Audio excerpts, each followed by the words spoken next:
Hello everyone, welcome back to my channel. कैसा गया भाई आप लोगों का कंपनी लॉ का पेपर? आई होप अच्छा गया होगा। ठीक है, और कमेंट सेक्शन में ज़रूर बताना कि आप लोगों का पेपर कैसा गया। आज इसमें हम लोग अपनी जो मैराथन है, ठीक है, वो भी इंक्लूड करेंगे, जो कि मैं आपको कराऊंगी पार्ट सी की। ठीक है, 23 को। बट उससे पहले फटाफट देख लेते हैं स्ट्रैटेजी की। स्ट्रैटेजी आपकी क्या है? तो देखो, सबसे पहले डे 1 आज आपका क्या हुआ? आज आपका कंपनी लॉ का अपना पेपर खत्म हो गया। ठीक है, नाउ एक सेकेंड ना। हम्म, ये देखो, अब जब कंपनी लॉ का आपका एग्जाम खत्म हुआ, आप अपना घर आए आराम से 7 बजे तक। ठीक है, मैं एज्यूम कर रही हूँ कि 7 बजे तक तो अपने घर पहुंच ही गए, थोड़ा बहुत रेस्ट कर लिया, खा पी लिया। अब आपको इसके बाद मैराथन स्टार्ट कर देंगे हम लोग। ठीक है, तो एक बार क्या होगा ना, देखो आके हम थके हुए होते हैं, हमारा मन नहीं करता कि यार खुद वो एनर्जी लगानी पड़ती है, वो थोड़ा सा एक स्ट्रेंथ देनी पड़ती है कि हाँ अब चलो दोबारा करना है। बट अगर आप मैराथन देखोगे जो पार्ट सी की है, इसमें बेसिकली है क्या, जो आपके इंपॉर्टेंट क्वेश्चंस हैं पार्ट सी की, वो हम डिस्कस करने वाले हैं। ठीक है, तो इसके साथ क्या होगा, आपका रफली रिवीजन हो जाएगा। जब आपका रफली रिवीजन हो जाएगा, आप अपना डिनर ब्रेक लो। ठीक है, 1 घंटे का रिलैक्स करो। फिर उसके बाद जो ये टाइम है, उसमें आप अपना पार्ट सी जो है वो कंप्लीट कर लो। ठीक है, तो आज रात को सोने से पहले अगर आपके वो 3 चैप्टर्स पार्ट सी कंप्लीट हो जाता है, तो एक सेंस ऑफ कॉन्फिडेंस आ जाएगा अंदर। और फिर कल अपना पूरी नींद लो अच्छी तरीके से, और फिर उसके बाद उठ के अपना हम काम करेंगे कल। तो कल आपको कैसे रखना है और क्या आपका पूरे दिन का टारगेट रहेगा? डे 2 24/12, इसमें आप 6 बजे उठने की कोशिश करो। ठीक है, और अपना 6:30 बजे से लेकर 9 बजे तक एक आपका स्लॉट 1 होगा। ठीक है, जिसमें कि आपके चैप्टर्स हैं 13 14 15 16। ठीक है, अब बहुत क्या होता है ना कि बच्चे बोलते हैं कि मैम इतने चैप्टर्स इतने टाइम में कैसे हो जाएंगे? तो बेटा, आई एम अज्यूमिंग हियर कि आप अपना लास्ट रिवीजन कर रहे हो जस्ट एग्जाम से पहले। तो इसमें तो आपका बस रिवीजन है, आप पढ़ नहीं रहे हो, आप कुछ ऐसे लर्न नहीं कर रहे हो, फर्स्ट टाइम नहीं पढ़ रहे हो ना। तो आपका ये जो टाइम है बहुत अच्छे से सफिशिएंट है फॉर योर गिवन चैप्टर्स। ठीक है, फिर आप क्या करोगे? 9:30 ब्रेक ले लो, फिर 9:30 टू 10:30 जितने ये चैप्टर्स करें हमने 13 14 15 16, ये आप स्कैनर से करो। ठीक है, फिर 10:30 बजे से 12 बजे तक you will do 17 and 18 chapter. 12:30 to 1:30 power nap ले लो, लंच वंच कर लो अपना 2 बजे तक। ठीक है, फिर जो आपका एग्जाम टाइम है दैट इज 2 टू 5:15, उसमें आप अपने दूसरे चैप्टर्स करोगे 5 6 7 8। ठीक है, और साथ साथ में उन्हें स्कैनर से रिवाइज करते जाओगे, तो ये पूरा टाइम आपका इसमें यूटिलाइज हो जाएगा। देन आप अपना 5:15 टू 7 यहाँ भी रिलैक्स कर सकते हो, और मन है तो पढ़ भी सकते हो, ये आपके ऊपर है। ठीक है, मैंने थोड़ा सा टाइम ज़्यादा दे दिया बिकॉज वो साथ में रखना था। बट उसके बाद सीधा आपका पार्ट बी की मैराथन होगी कल चैनल पर। ठीक है, देन आपका dinner and then you will revise start revising your part A. ठीक है, तो ये पार्ट बी की आपके यहाँ मैराथन खत्म हो जाएगी, चैप्टर्स भी उस हिसाब से हो जाएंगे, तो आपका अच्छे से हो जाएगा। फिर नेक्स्ट जो है वो आपका रहेगा डे लास्ट। ठीक है, ये है आपका डे 2 25th। आई नो बहुत लोग जो बहुत स्टूडेंट्स हैं वो क्रिश्चियन भी होंगे, तो उनके लिए मेन फेस्टिवल है, बट थोड़ा सा एडजस्ट करना पड़ेगा। ठीक है, वही 6 बजे उठोगे। ठीक है, सुबह उठ के करोगे आप चैप्टर 1 to 4, तो आपका पार्ट। तो फिर उसके बाद क्या करेंगे? रिवाइज 9 to 12 चैप्टर्स हो गए आपके। ठीक है, पावर नैप, लंच किया, फिर हम पार्ट बी की अपनी आप पार्ट बी करोगे। ठीक है, जो हमने कल रिवाइज किया होगा, मतलब एक दिन पहले, तो आप पार्ट बी अच्छे से रिवाइज कर लोगे। Then tea break, relax, and then will start our YouTube marathon on part A. ठीक है, फिर उसके बाद आपका डिनर एंड आपका फुल सिलेबस जो है यहाँ पे रिवाइज हो जाएगा। ठीक है, तो इस तरीके से देखो, टाइम बहुत ज़्यादा है बट उसको हमें अच्छे से यूटिलाइज करना है। अगर आप ये सोच रहे हो कि नहीं मैं 23 को तो कुछ नहीं, आज के दिन तो मैं कुछ नहीं पढ़ने वाला, ठीक है, 24 25 2 दिन है बहुत है, नहीं, ऐसा नहीं। जितनी बार पढ़ोगे एक ही चांस है, वरना 6 मंथ्स की बात जाएगी। तो जब भी आपका मन थोड़ा डगमगाए, क्योंकि ये बिल्कुल नॉर्मल है, पढ़ने का मन नहीं करता, और जिस दिन एग्जाम देके आओ तो उस दिन बिल्कुल नहीं करता, आई नो।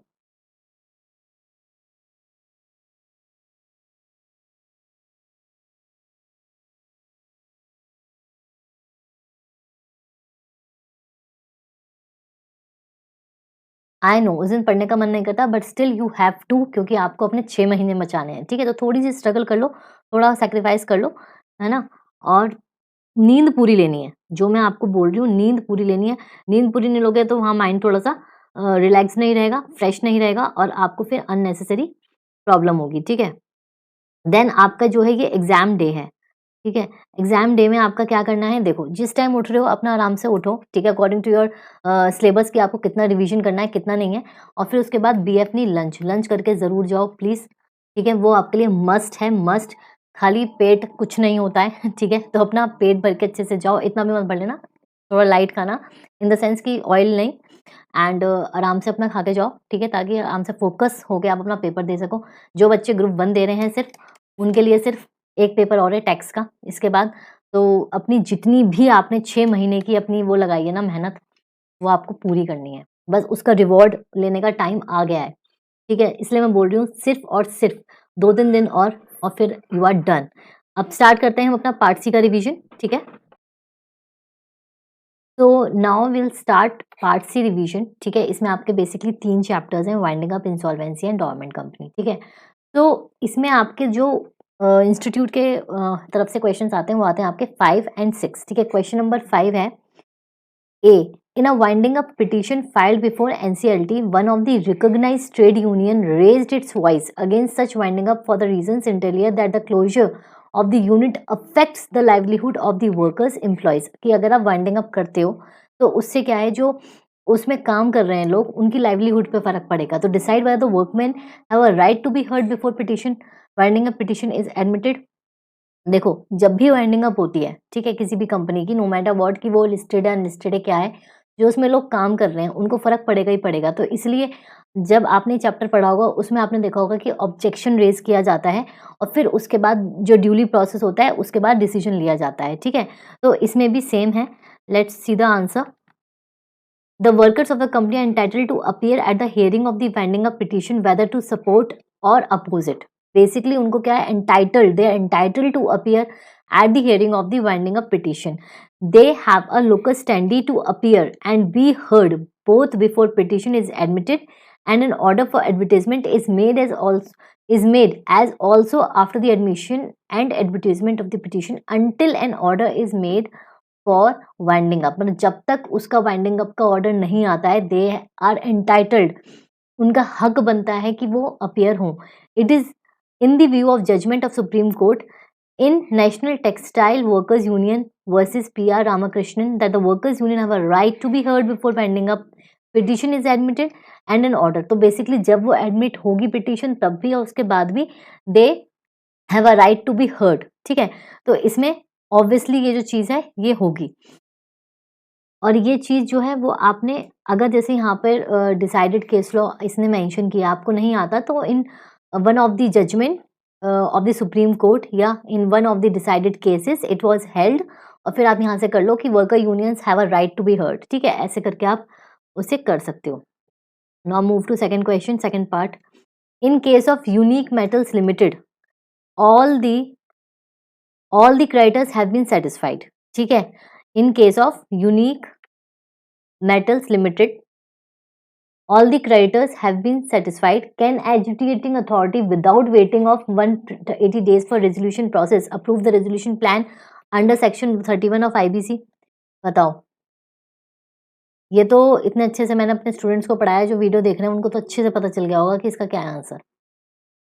भाई ऑब्वियसली अगर क्रेडिटर सेटिस्फाइड है तो राइटिंग में ले लो एंड उसको मतलब जो उनका डिसीजन है वो रिकॉर्ड कर लो, बट ऐसा हो सकता है। चलो इसका आंसर देखते हैं। According to section 12 of insolvency bankruptcy code the corporate insolvency resolution process shall be completed within 180 days from the date of admission of the application to initiate such process, ठीक है। आपको 180 days का basically time दिया जाता है। Section 31 subsection 1 of the insolvency bankruptcy code 2016 mentions that if the adjudicating authority is satisfied that the resolution plan is approved by the committee of creditors of section under subsection 4 of section 30 meets the requirement as referred to in subsection 30 subsection 2, it shall by order approve the resolution which shall be binding on the corporate debtor and its employees, members, creditors including the central government, state government, local authority to whom the debt is respect of the payment of dues arising under the law for the time being in force, such as authority to whom statutory dues are owed, guarantors, stakeholders involved. So, in the resolution plan, so provided the adjudicating authority shall before passing an order for approval of a resolution plan that satisfy the resolution plan has provision for effective implementation. ठीक है, तो इस तरीके से आपको अपना answer लिखना है, टू द पॉइंट लिखना है। देखो इसमें कितने मार्क्स का था, ये 3 मार्क्स के क्वेश्चन हैं, जितना इसमें लिखा है उतना मोर देन सफिशियंट है। Now third part, what is the threshold limit for making an application for insolvency liquidation corporate persons, कितने होती है?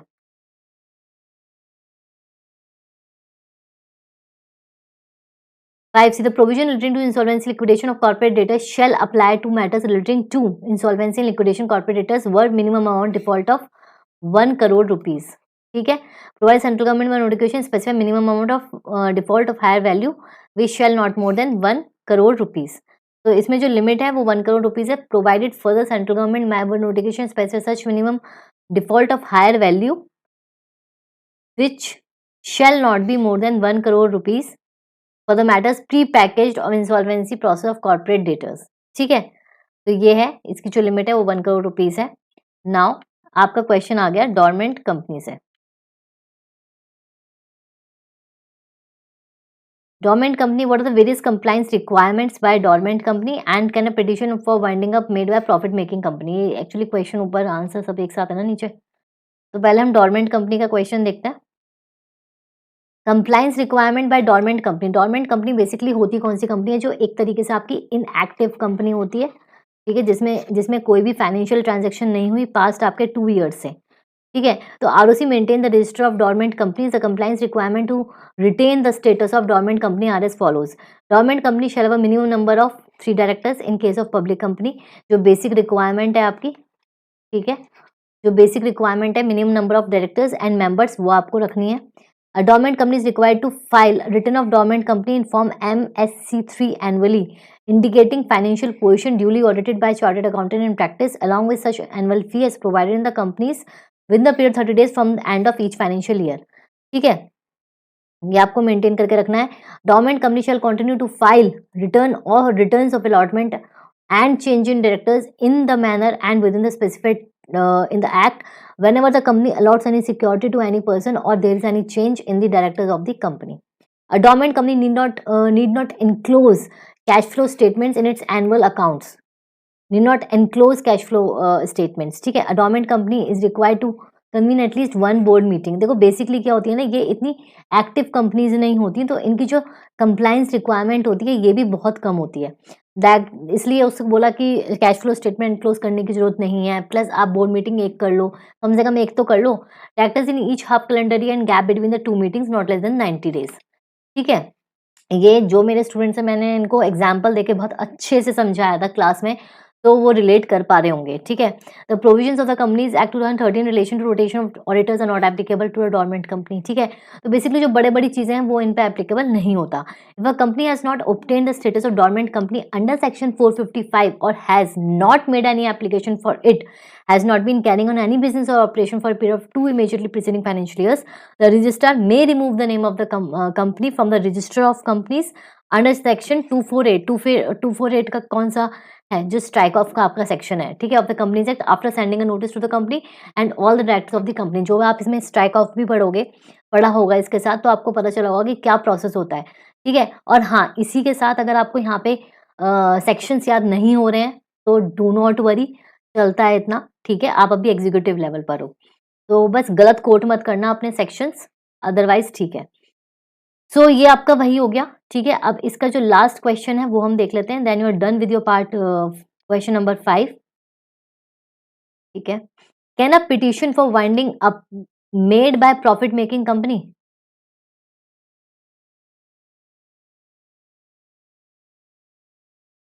सा क्वेश्चन पूछा है. It can not be contented that merely because the company is a profit making company it cannot be wound up.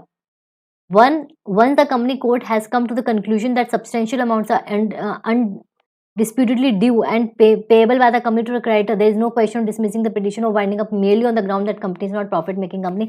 तो ये actually क्या है, फालतू का क्वेश्चन है, ये क्वेश्चन बनता भी नहीं है. बस ये होता है कि बच्चों को थोड़ा सा कंफ्यूज करने के लिए कर देते हैं. वरना वाइंडिंग अप जैसे कंपनी क्रिएट करने का हर किसी का हक है, ऐसे ही वाइंड अप भी वो अपनी मर्जी से कर सकता है. तो इसमें ऐसा कुछ नहीं है कि अगर प्रॉफिट मेकिंग है तो नहीं हो सकता, पिटिशन फाइल नहीं कर सकता. ठीक है, hence in the view of the above petition of winding up be made by the profit making company. and you're done with question number 5. Then move to question number 6. देखो ये जो question है आपके 5 मार्क्स के 2 question हैं. List the types of company which can not be removed strike off under the provision of section 248 subsection 1 and 2 of the Companies act. Same मैंने अपनी class में एग्जाम्पल्स देके बहुत अच्छे समझाया था और बच्चों को एक पूरा एक वो बताया था फ्लो कि जिस तरीके से उन्हें याद रखना है. ठीक है, तो आई होप उनको तो बहुत अच्छे से याद रहेगा. प्लस एक चीज और, जब भी आप अपना क्वेश्चन अटेम्प्ट करोगे, चाहे बुक में वो इतना बड़ा हो, मतलब अराउंड 1.5 पेज का आपका वो पूरा मैटर हो, सेक्शन हो, आपको लिखना अप मार्क्स के अकॉर्डिंग है. ठीक है, अब जैसे यहाँ type of company which can not be remove, तो सबसे पहले लिस्टेड कंपनी. ठीक है, company registered in section 8 company. ठीक है, कंपनी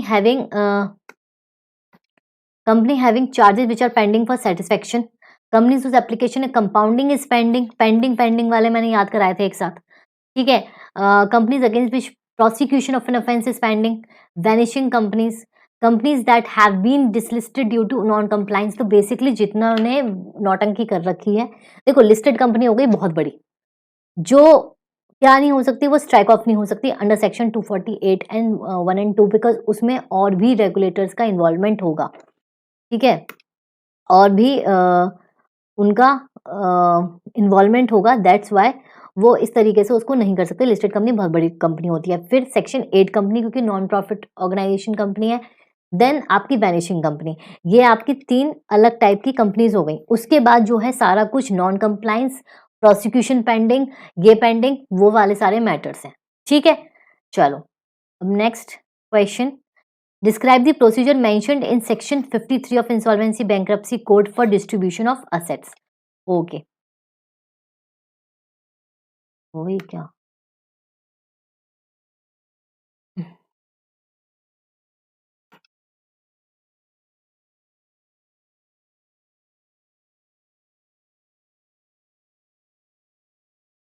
ठीक है, और ये क्वेश्चन आपका वही है जहाँ पे इंस्पेक्शन और आपकी investigation order carried out by this company acceptable deposit from इधर आउटस्टैंडिंग. तो बेसिकली ये आपकी टोटल 10 है. आपका 5 नंबर का क्वेश्चन था. टोटल 10 मेंशन कर दोगे, फुल मार्क्स मिलने की गारंटी है. वैसे मिलते नहीं है, तो 4.5 तो आपको आराम से मिल जाएगा. अब section 53 of insolvency bankruptcy code क्या कहता है? एक सेकेंड, ये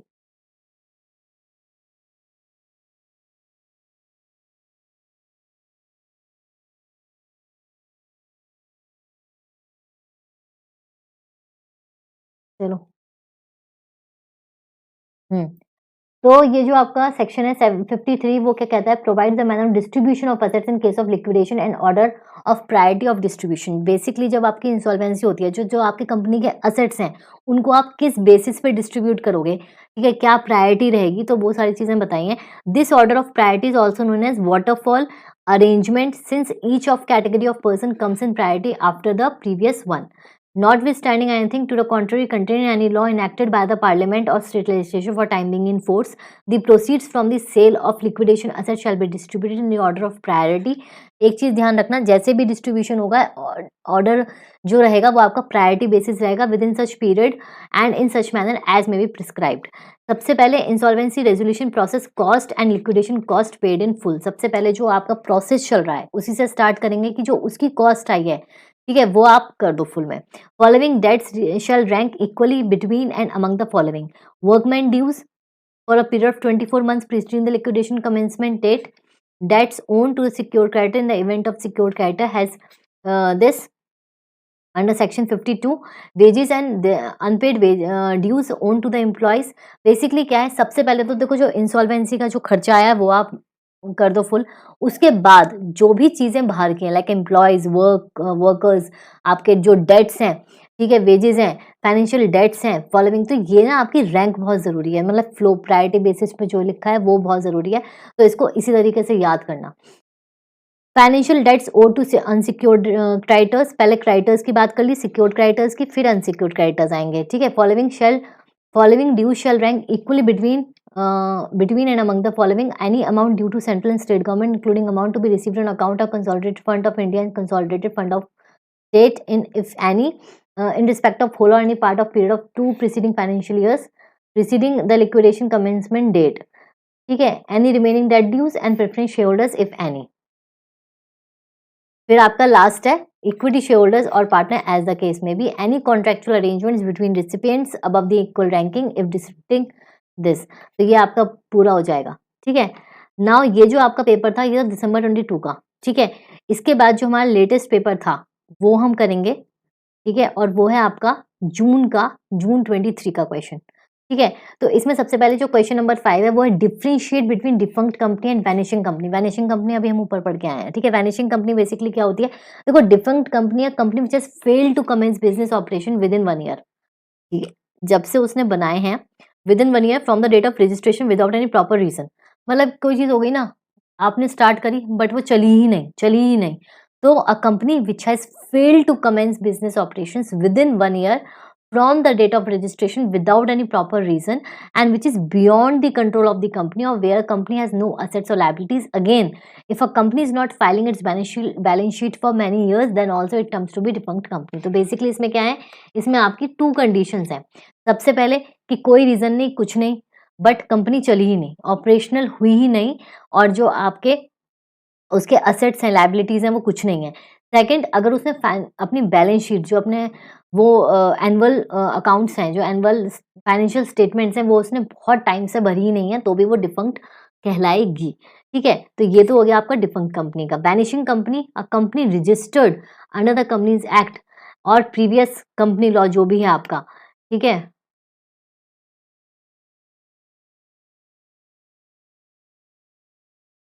ठीक है, तो प्रीवियस कंपनी वगैरह वगैरह, ये मुझे लगा. तो नाउ कहाँ थे हम, हाँ, वैनिशिंग कंपनी और any previous law, any other law for time being in force and listed with stock exchange which has failed to file its returns with the registrar of companies and stock exchange for a consecutive period of 2 years and is not maintaining a registered office at the address notified this. तो basically वो है traceable नहीं है, इसलिए वो vanish हो गई. और इसके लिए सबसे इंपॉर्टेंट चीज क्या है कि लिस्टेड ऑन स्टॉक एक्सचेंज. क्यों? क्योंकि जैसे होता है ना, कभी कभी तो वो दिखी है ना, बट एकदम से वैनिश हो गई, गायब हो गई. अभी तो यही थी, तो दिखी कैसे, दुनिया को कैसे दिखी, क्योंकि उसके शेयर्स जो थे वो लिस्टेड थे स्टॉक एक्सचेंज पे, इसलिए वो लोगों को दिखी और एकदम से वो गायब हो गई. उसने सारी अपनी जो ऑपरेशंस थे वो बंद कर दिए, ठीक है. जो उसका एड्रेस था रजिस्टर्ड ऑफिस पे, जो उसका नोटिफाइड एड्रेस था वहां पे कुछ नहीं है, तो एक तरीके से आप उसको ट्रेस नहीं कर सकते. इसलिए हम बोलते हैं उसको वैनिशिंग कंपनी की. एक कभी वो थी और फिर वो एकदम से गायब हो गई, ठीक है. आई होप इस डिफरेंस से, इस एक्सप्लेनेशन से आपको कभी भी मतलब भूलोगे नहीं इन दोनों चीजों को, ठीक है.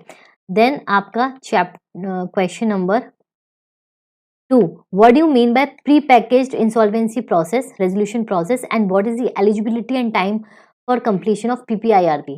ठीक है, तो इसमें देखो, pre-packaged insolvency process, that is PPIRP, is introduced in the Insolvency Bankruptcy Code 2016 by way of Chapter 3A consisting of this and this. ये कुछ करने की जरूरत नहीं है, यहाँ तक introduced in this, ये वाला आप ना लिखो, ना याद करो तो अच्छी बात है, क्योंकि ये किसी को याद नहीं हो सकता. बस ये है जो प्री पैकेज्ड है वो आपका इंट्रोड्यूस हुआ ऑब्वियसली आईबीसी कोड में. And this is a new opportunity for micro, small, medium enterprises to come out of COVID pandemic and resolve their insolvency as one-time settlement with creditors with the approval of adjudicating authority, while corporate debtor CD is run by existing promoters. ठीक है, तो इसने 2 चीजें पूछी, एक पूछी eligibility और एक पूछा टाइम लिमिट. तो देखो, जो आपकी एलिजिबिलिटी है, when a corporate debtor classified as a micro, small, medium enterprise under subsection 1 of section 7 of the micro, small, this and this commits minimum default of rupees 10 lakhs, it can opt for PPIRP. तो जो उसकी limit है वो क्या है, 10 lakhs, and the central government can increase the minimum default up to 1 crore. तो 10 lakhs to 1 crore, ठीक है. फिर टाइम लिमिट क्या है कंप्लीशन की, within 120 days from the pre package insolvency commencement date. जो हमारा प्री पैकेज्ड नहीं, जो हमारा बेसिक रेजोल्यूशन प्रोसेस है, इंसॉल्वेंसी रेजोल्यूशन प्रोसेस, उसमें कितनी टाइम लिमिट है हमारी 180 डेज की, और इसमें कितनी है हमारी 120 डेज की. तभी तो जल्दी एक्सपीडिटली उसको करना है ना. Resolution professional shall submit approved resolution plan to A within 90 days, and if the committee of creditors does not approve resolution plan in 90 days, RP shall submit an application with the adjudicator for termination of PPIRP। Basically देखो conclusion तो वैसे ही होता है कि creditors के ऊपर depend करता है, ठीक है ना। जो आपकी रेजोल्यूशन प्रोफेशनल का जो होता है वो रेजोल्यूशन प्लान अगर अप्रूव नहीं हुआ तो वो तो फिर डिस्कार्ड हो जाता है, ठीक है। तो बहुत ही सिंपल चीज है एंड आई होप आपको इस चीज से बहुत हेल्प मिल रही होगी फटाफट रिवीजन की, बिकॉज खुद पढ़ने बैठते हैं तो बड़ी स्ट्रेंथ चाहिए होती है यार, ठीक है। What is the procedure to be followed by dormant company for obtaining status of active company, ठीक है। तो एक्टिव कंपनी ऑब्टेन करने के लिए हमें क्या करना चाहिए, क्या होगा, ये वही है पूरा जो मैंने ऊपर आपसे डिस्कस किया था, ठीक है। उससे हल्का सा अलग है, इसमें कुछ वेरियस फॉर्म्स हैं, ठीक है। In accordance with the provision of 455 this the dormant company shall follow the below procedure for obtaining status of active company on its own. An application for this made in MSc4 along with the fee to central which should be accompanied by return of MSc3 in respect of financial with which the application for obtaining the status of active company is being filed. The ROC after considering the application, ठीक है, status of active company from dormant company shall issue certificate in this allowing the status of this। तो सबसे पहले आपको किस में करना है, आपको MSc4 में फाइल करना है और MSc आपको 5 में जो है along with this मतलब MSc3 और 4 जो है वो एक साथ जाएंगे, अटैच होगा MSc3 जिसमें रिटर्न जाती है और प्लस आपको MSc5 में जो है स्टेटस मिल जाएगा। The ROC shall following cases change the status of this where dormant company does not omit or omits to do any act mentioned the grounds of application made for obtaining status of dormant company and such act or omission affects the status of dormant company. The director of such company is required to file an application within 7 days from such event obtaining the status of active company। तो basically उन्होंने खुद कुछ करा है तो आप उसका वो दे दो, वरना जो प्रोसेस है बेसिक वो है आपका MSc4 plus along with attach करोगे आप अपनी MSc3 में रिटर्न जो चाहती है और MSc5 में अगर सब कुछ ठीक हुआ तो आपको स्टेटस वापस मिल जाएगा। Then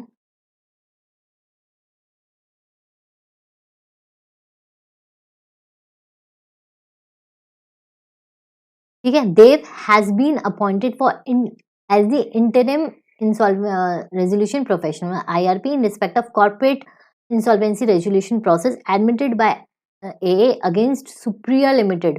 Dev seeks your advice on the contents of public announcement under this advice Dev। ठीक है, ये आप कंसिडर करके रखो कि आपके सारे जो हैं 3 मार्क्स के हैं, ठीक है। तो यहाँ पर जो आपका लाइट चली गई, कोई बात नहीं, आ जाएगी।